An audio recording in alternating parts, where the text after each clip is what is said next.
Gregor, final preparations underway for the match with France at BT Murrayfield on Sunday. You've named the squad and a few changes. Just talk us through the team. Yeah, there are 3 changes in the forward pack, and a lot of that's about giving opportunities to players. Fraser Brown on his 50th cap gets an opportunity to lead the team out. Both him and Stuart are competing very hard for that hooker jersey, so knowing that both are going to be available at some point during the 80 minutes is great. Nick Haining, who played really well for us in his debut against Ireland, has gone back to Edinburgh and had 2 very good games, so he deserves an opportunity to start in this match. And Grant Gilchrist, likewise, has been playing consistently well for Edinburgh this year, started for us during the World Cup. We've given Ben Toulis, Scott Cummings opportunities throughout the Six Nations. But now we feel Grant Gilchrist, Sam Skinner coming back in the squad. They've played well for us in the past, and I'm sure they're desperate to show they can play very well for the team at the weekend. You mentioned Fraser Brown. It is his 50th cap, a great achievement. What's it like having a player like Fraser around and also available this weekend?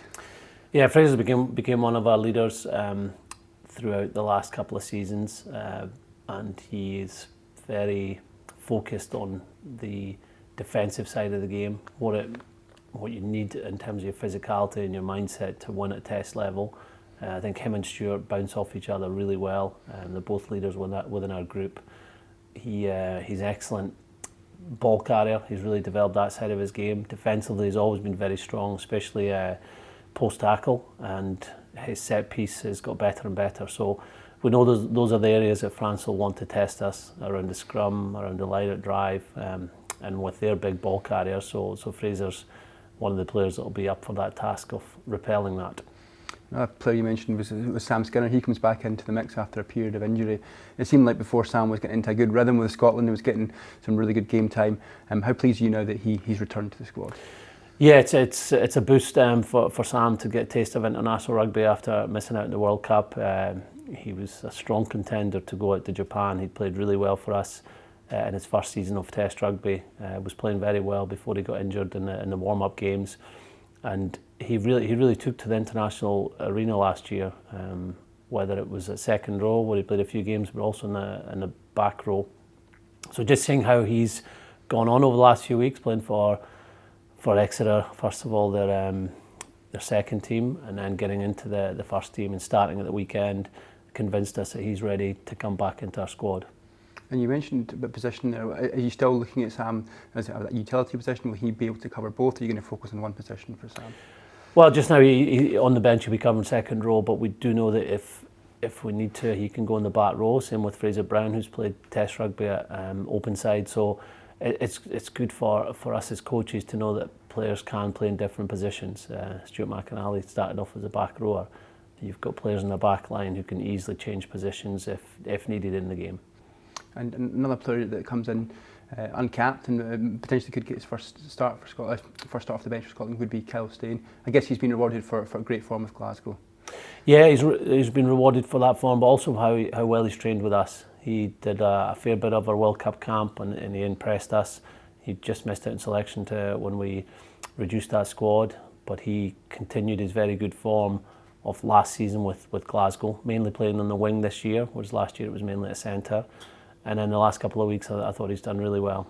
Finished a cracking try at the weekend. The week before that, he assisted a try.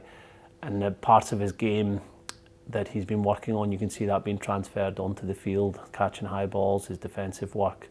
So yeah, he's someone who deserves this opportunity. He can be covering wing and centre, so that helps with the makeup of our bench and allows us obviously to have someone like Duncan Weir who covers 10.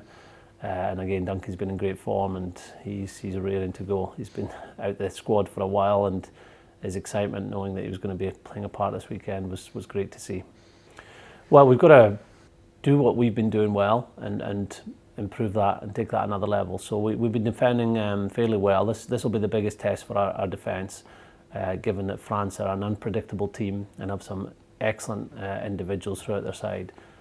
Ball carriers in the forwards, world-class 9, backline outside of that 9 who can beat you in a heartbeat and then move the ball to width when you're not expecting it. So we know that it's going to be a big test for our defence. Set piece wise, whenever you play France, that's where they look to take on any team, look to take on Scottish teams in the past. So we're going to be strong around that. That includes scrum, line-out drive.